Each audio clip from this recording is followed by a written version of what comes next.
Bill, we're going to be talking a lot about a quest for the historical atom. It seems like not only on today's podcast, but in, well, the weeks and months, maybe perhaps years to come.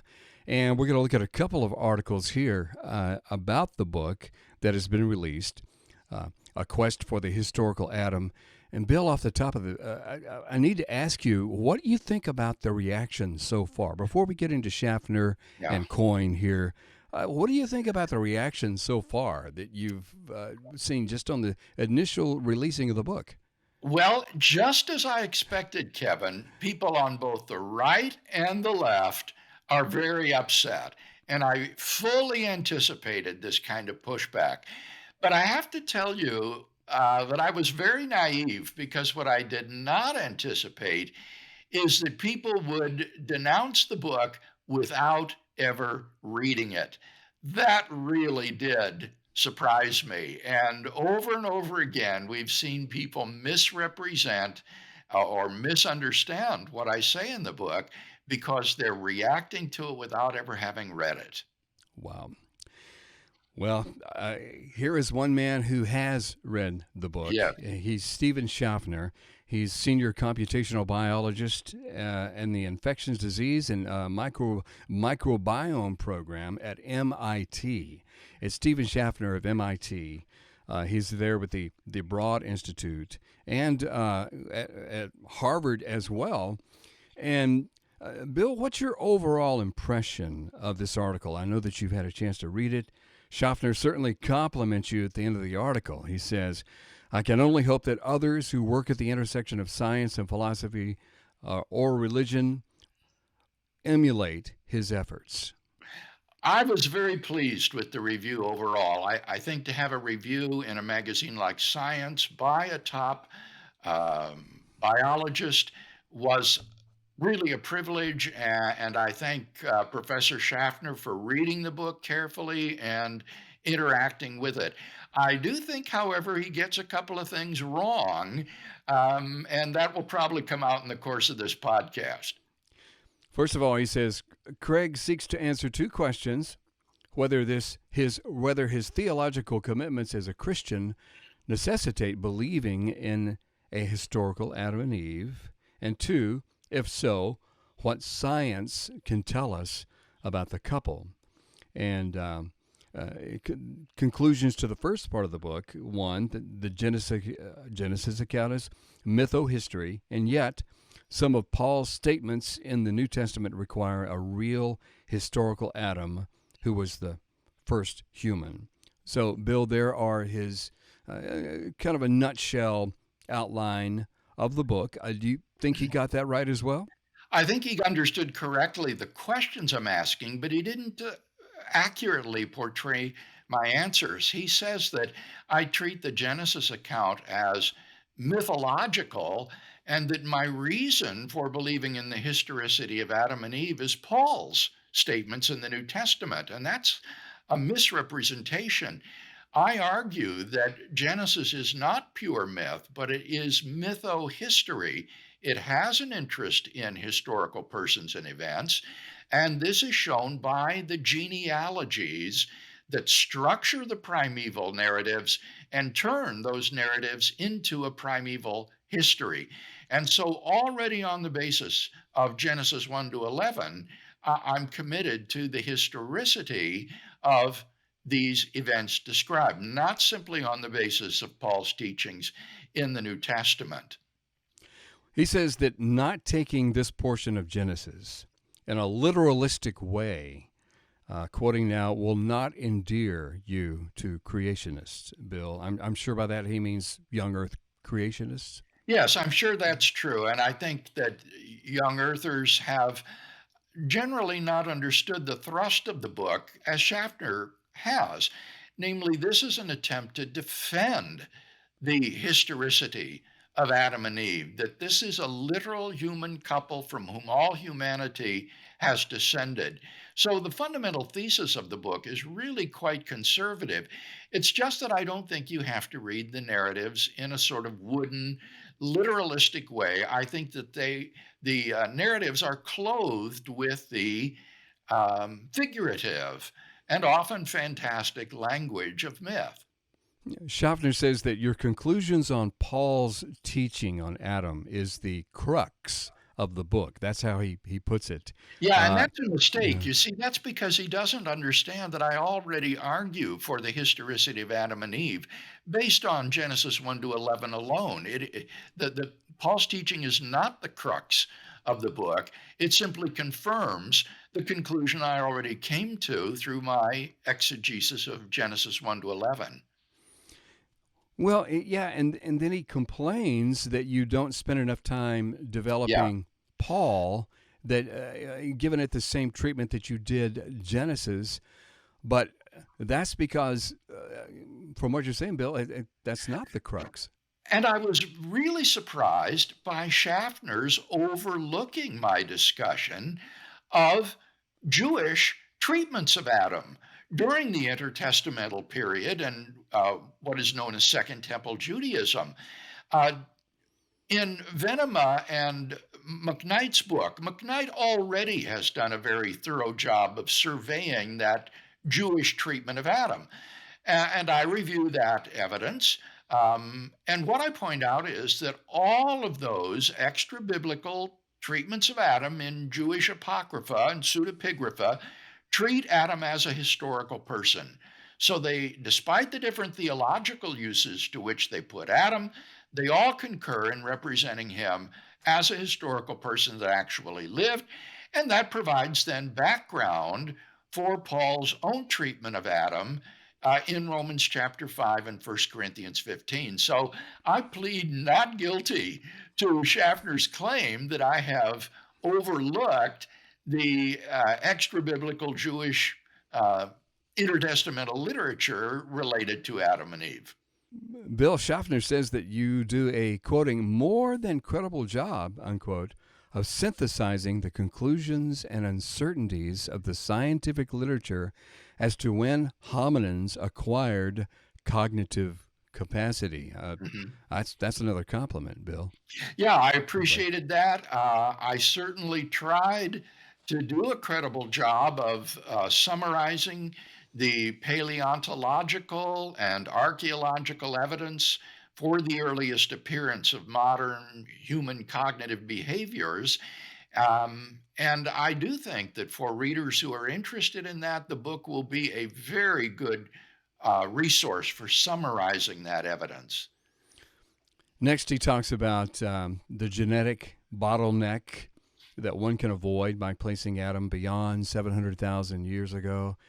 And yet, he says you allow for an unspecified amount of admixture from other hominins' lineages into the descendants of Adam. Bill, elaborate on that. Explain this. Yes, this was another peculiar, I think, misunderstanding of the book on Schaffner's part.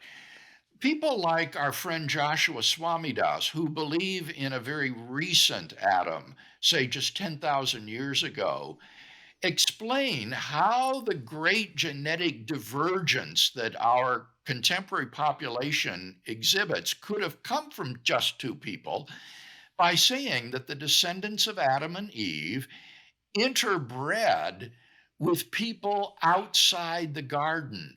There was this wider population of people, thousands and thousands of them, who had evolved from lower primates, according to the normal evolutionary biological scenario. And that therefore our genome was filled with information from these people outside the garden. And that's how Josh explains the genetic divergence in our population.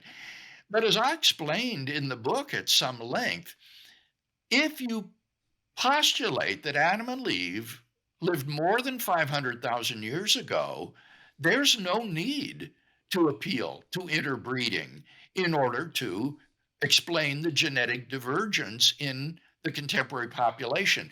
When they're that far in the past, there is plenty of time for the observed genetic divergence to arise from an original primordial pair of human beings.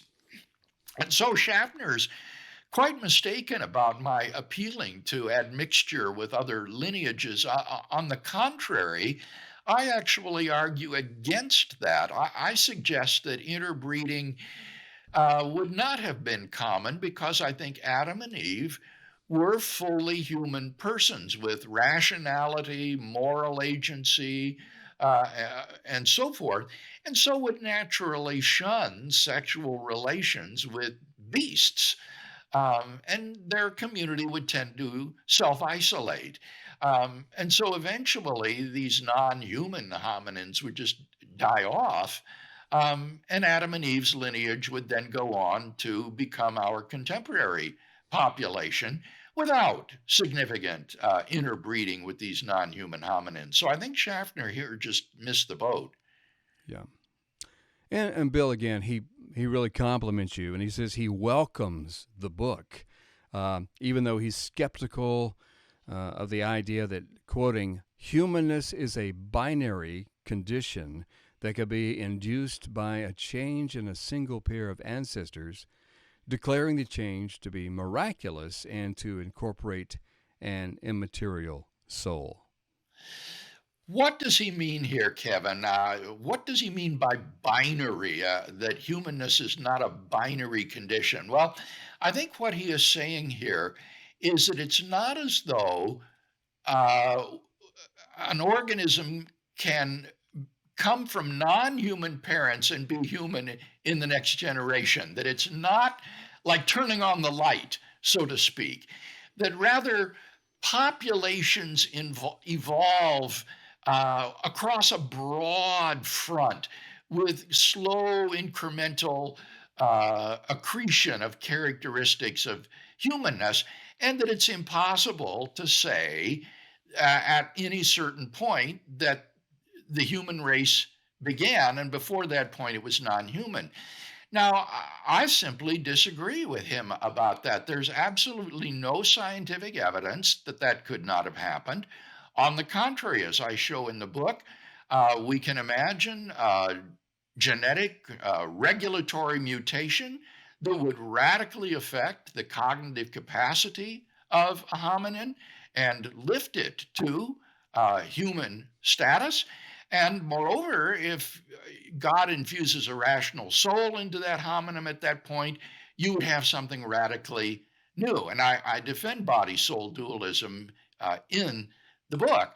So I don't see anything about the scenario I suggest that is ruled out by the scientific evidence. The fact is, we just don't know exactly when humanity originated on this planet, and therefore the scenario I propose is fully consonant with the scientific evidence.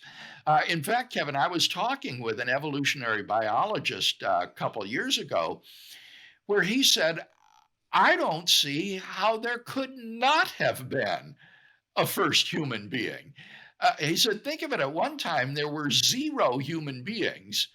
And so at some point, somebody had to cross that threshold to humanity, and there had to be a first such person to do so. I think that the problem is these evolutionary biologists are thinking of evolutionary change as being continuous. That is to say, between any 2 points, there's always another point, like on a geometrical line. But while evolutionary change may be continual, that is ongoing. It's not continuous. It's not true that between any 2 points, there's always another midway point. It is discrete.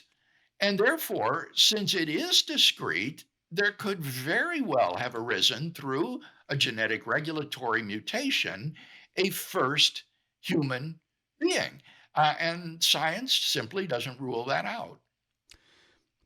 Bill, Schaffner indicates in this article that there's not a lot of scientific data due to a Yeah. lack of interest by scientists in the subject of Adam and Eve. And that you had to, well, he just kind of indicated you had to do your best with what we have. And then, of course, you've got the ability to bring in some philosophy and theology Yes. like the immaterial soul, and that's what the book is all about. It brings the scientific data, the philosophical and theological data that you're dealing with. But wouldn't it be great if your book sparked an interest and knocked down some of these barriers, and maybe some more scientists would say, maybe we ought to look into Well, that would Adam and be Eve.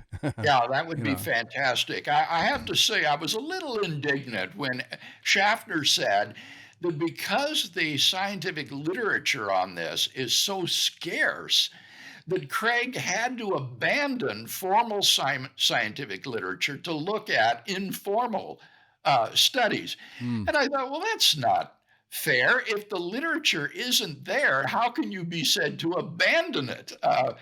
You can't yeah. abandon something that's not there. I read all the formal literature that I could get my hands on. And this informal literature that he's talking about is the work of people like Josh Swamidass, which is available on the internet. And simply because it's informally available in that venue doesn't mean that it's not scientifically credible work. He says nothing to undermine Swami Das's genetic modeling that shows that the challenge of population genetics simply evaporates if you go back 500,000 years into the past. So I think he was being rather unfair there, but it would be wonderful if this were to spark greater interest in the study of the first human beings on this planet. Well, Bill, now we need to figure out why Jerry Coyne got things so wrong. At this point, let's discuss this article, which is a response to the Schaffner article. Yes. It says, I don't think Jerry has read the book. Jerry I Coyne don't is. either, Kevin. I couldn't believe the way he presumes to correct Schaffner, a fellow scientist who has read the book and reviewed it, even though Coyne obviously hasn't read the book. Yeah. Coyne is he's well known as an atheist or agnostic, staunch secularist. I believe is the way that you put it, and absolutely we've discussed him before on some podcasts. Mhm. He says apparently Craig believes that the story of the first couple in Genesis is mythology, written as a parable, so he doesn't buy a literal Adam and Eve. However, Bill, he says that you do believe in a literal Adam, a first human, and that is based on some statements about Adam in the New Testament, specifically ones in Paul's letter Yeah. to the Romans. He's talking about the book of Romans there. Yeah, this is almost a ludicrous misunderstanding on Coyne's part. He says Schaffner's got it wrong in saying that Craig believes in a literal Adam and Eve. Uh, Coyne says, no, no, no, he doesn't. What Craig believes in is just a literal Adam, all by himself, with no Eve. And then he goes on later in his blog to pour scorn upon that straw man that he's erected by saying, of course, there would have to be a first human woman as well to be a mate with the first man.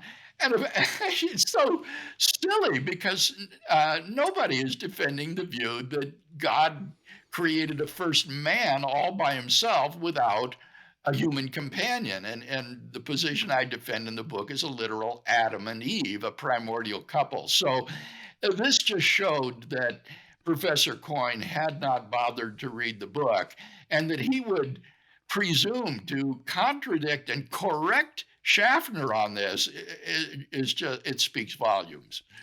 Let me read what Jerry Coyne said. He said, this is ridiculous for several reasons. That there was just an Adam, the straw man there. The most obvious being the criteria for humanness, which, even if you accept them, must have evolved gradually, not appearing in one instant when Adam was born from a not yet human mother, less cognitive than he. He says, finally, if there is an Adam who is the ancestor of us all, his mate must also have been the of us all, the ancestor of us all. That is, there must have been an Eve, and if she was from the same population as Adam, she would be human too. Yeah. Straw man, but Yeah. that's how he put it. Yeah, exactly. It's so silly to set up the straw man and then knock it down. And then his point about the gradual evolution of these cognitive behaviors is really the same point that Schaffner was making, where he says this is not a binary change. Um, the assumption there is that evolutionary change is continuous rather than discrete, and that therefore there couldn't have been someone who crossed that threshold from non humanity to humanity first. And there's no scientific reason to think that that um, did not happen. The view I've proposed is fully consistent with saying that there was a long process of development running up to that point, but I'm simply saying that there was a threshold that was crossed then between non human and human with Adam and Eve. And there's nothing unscientific about such a hypothesis. Okay.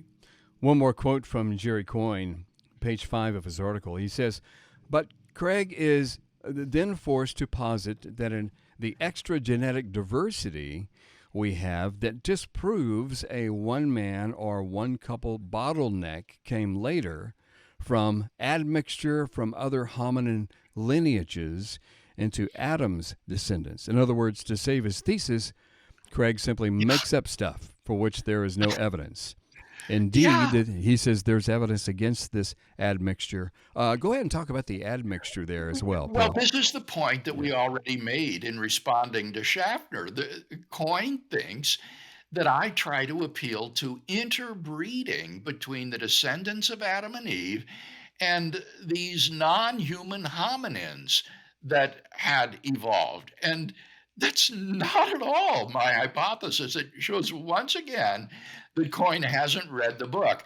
I argue against that kind of interbreeding, as I have already explained. I think that Adam and Eve and their descendants, being fully human, would naturally be revolted at the idea of sexual relationships with beasts. If this did occasionally take place, it would be the result of man's fall into sin.